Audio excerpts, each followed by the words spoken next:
अस्सलामुअलैकुम दोस्तों। बड़े बड़े पहाड़, समंदर, खुला आसमान, ना ख़त्म होने वाला सहरा। हम इंसानों को अपनी ज़मीन बहुत बड़ी लगती है, लेकिन हकीकत के अंदर इसका वजूद कायनात में एक एटम के ज़र्रे के बराबर भी नहीं है। और इतनी बड़ी यूनिवर्स के राज भी उतने ज़्यादा हैं जिसके बारे में हम आज के इंसान 0.00001% भी नहीं जानते। तो आइए स्पेस के मुतालिक कुछ ऐसे ही हैरत अंगेज फैक्ट्स और खोजों के बारे में जानते हैं जो कि यकीनन आपने आज से पहले कभी नहीं सुने होंगे। एस्ट्रोनॉट्स ने हाल ही में हमारी ज़मीन से तकरीबन 1500 लाइट ईयर की दूरी पर मौजूद हॉर्स हेड नेबुला की खोज की है, जो कि मुकम्मल तौर पर गैसेस और कॉस्मिक डस्ट से बना है। ये ऐसी जगह है जहाँ पर अभी भी नए सितारे पैदा हो रहे हैं और इसके नक्शे को देखकर अंदाज़ा होता है कि हम इंसान और ज़मीन समेत हमारा पूरा सोलर सिस्टम कैसे वजूद में आया। हमारी ज़मीन का समंदर इतना बड़ा है कि दुनिया के तमाम लोग भी इस समंदर के अंदर समा जाएं तब भी इसके अंदर जगह बच जाएगी। लेकिन क्या आप जानते हैं कि सोलर सिस्टम के सबसे बड़े सियारे जुपिटर पर एक ऐसा समंदर मौजूद है जिसके अंदर हमारी पूरी ज़मीन फिट हो सकती है। और ये समंदर पानी, गैस और मेटालिक हाइड्रोजन से मिलकर बना है, जिसकी गहराई ज़मीन के सरकमफेरेंस से भी ज़्यादा है। जुपिटर एक गैस जायंट है, यानी इसकी कोई सॉलिड सरफेस मौजूद ही नहीं है। और अगर किसी तरह से आप यहाँ पर पहुँच गए तो आपके लैंड करने के लिए यहाँ पर ज़मीन ही मौजूद नहीं होगी। हाल ही में एस्ट्रोनॉट्स ने ज़मीन के पास से गुजरते हुए बोट को देखा है, किसी शिप को नहीं बल्कि BOAT यानी brightest object of all time, universe का सबसे रोशन तरीन ऑब्जेक्ट जो कि गामा रे बर्स्ट की ताकतवर तरीन रोशनी रखता है। रोशनी की सबसे ताकतवर फॉर्म को, जो कि सबसे ज़्यादा हाई एनर्जी रखती है, इसे गामा रे कहते हैं। ये धमाके कायनात के अंदर इस वक्त होते हैं जब किसी बहुत बड़े सितारे की मौत होती है जो कि कम अज़ कम हमारे सूरज जैसे 8 सूरज के साइज के बराबर हो। इस गामा रे बर्स्ट के बाद ये सितारे अपनी शदीद तरीन ग्रेविटी की वजह से ब्लैक होल के अंदर बदल जाते हैं। लेकिन बोट इतना ताकतवर था कि जब 10 मिनट तक ये हमारी ज़मीन के पास से गुजरा, उस वक्त ज़मीन पर मौजूद तमाम टेलीस्कोप इस तेज तरीन रोशनी से अंधे हो गए। इस 10 मिनट की रोशनी के अंदर एनर्जी की शिद्दत इस कदर ज़्यादा थी जितना हमारा सूरज अपनी पूरी ज़िंदगी के अंदर देगा। ये साइंटिस्ट के लिए एक बहुत चौंका देने वाली खोज है, क्योंकि वो नहीं जानते कि ऐसा मुमकिन कैसे हुआ। इतना बड़ा ऑब्जेक्ट हमसे कितनी दूरी पर मौजूद था, लेकिन ये कंफर्म है कि हमारे पास ही कोई बहुत बड़ा ब्लैक होल बन चुका है। अब सवाल यह है कि कब और कैसे, तो साइंटिस्ट के पास इस चीज़ का जवाब नहीं है। हाँ, लेकिन इसके आफ्टर शॉक या बची हुई आफ्टर ग्लो की खोज से हमें यूनिवर्स के और बहुत सारे राज जानने को मिलेंगे।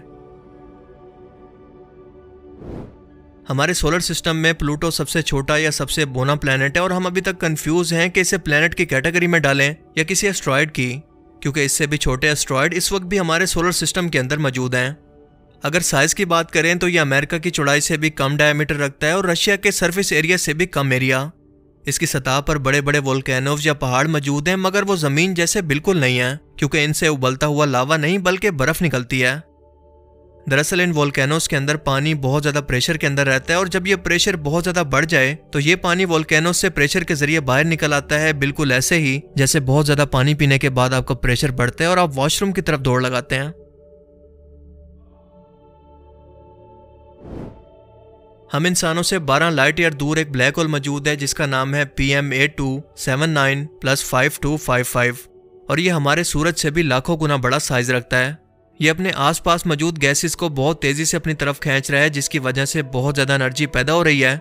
यह एनर्जी गैसेस की फ्रिक्शन की सूरत में वाज़े तौर पर क्यूजार की सूरत में देखी जा सकती है, यानी कायनात की तेज़ तरीन रोशनियों में से एक।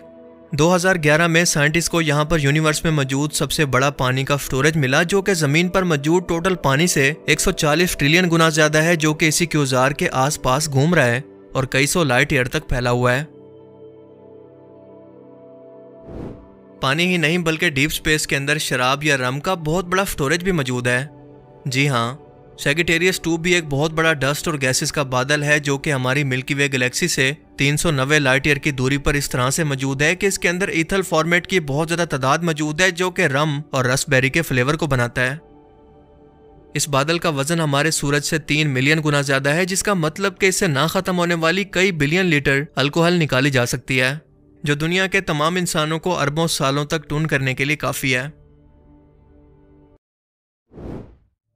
क्या आप जानते हैं कि आप स्पेस के बारे में जो भी ऑडियो सुनते हैं वो दरअसल सब के सब फिक्शनल हैं, क्योंकि स्पेस के अंदर ऑडियो को ट्रैवल करने के लिए या आवाज़ के लिए कोई मीडियम मौजूद ही नहीं है। तसव्वुर करें कि आप यूनिवर्स के अंदर ना ख़त्म होने वाली काली और खामोश भूल भुलैया के अंदर कहीं पर मौजूद हैं। आपको कोई अंदाज़ा नहीं कि आपने कहाँ पर जाना है और क्या करना है। यकीनन स्पेस आपको हलाक करे ना करे, लेकिन यह डर आपको इससे पहले कर देगा। यानी आप इस काली स्पेस के अंदर जितना भी मदद के लिए चीख चला लें, कोई भी आपकी आवाज़ को सुनने वाला नहीं। ये बिल्कुल बैरी है, कुछ इस तरह से।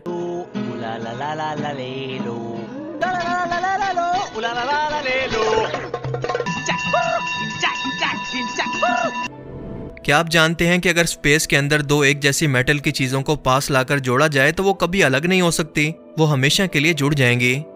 इस अमल को कहते हैं कोल्ड वेल्डिंग, और ऐसा इसलिए होता है क्योंकि इन दोनों मेटल के एटम्स को नहीं पता कि वो अलग अलग चीज़ों के हैं, जबकि ज़मीन पर ये दोनों मेटल के एटम जानते हैं कि वो अलग अलग हैं क्योंकि इनके दरमियान हवा और डस्ट पार्टिकल्स होते हैं जो कि इन्हें अलग रखते हैं।